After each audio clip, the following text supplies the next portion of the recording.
Thank you, Mr. Speaker, and thank you for introducing the Ngũgĩ family in the Assembly this afternoon. I want also to welcome them back.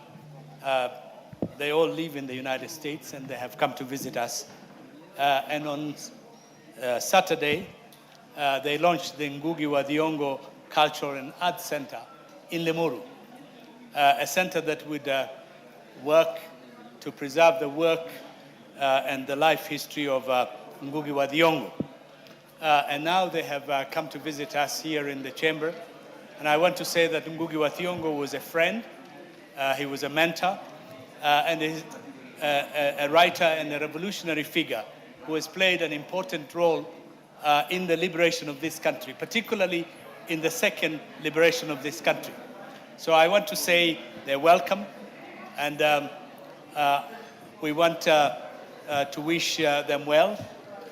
Ngũgĩ wa Thiong'o is not only a writer, he's known as a writer, but much of his work was political.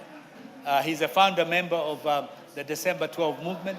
He's a founder member of Kenya, a founder member of Kenya. These are the organizations that fought during the hard, difficult days, during the Moi Kanu regime dictatorship. And he needs to be respected, honored, and celebrated in this country. And we're sorry that he left us a year ago. And I want to once again welcome Ndushi, Njoki, Grace, and Nyambura to the National Assembly of the Republic of Kenya.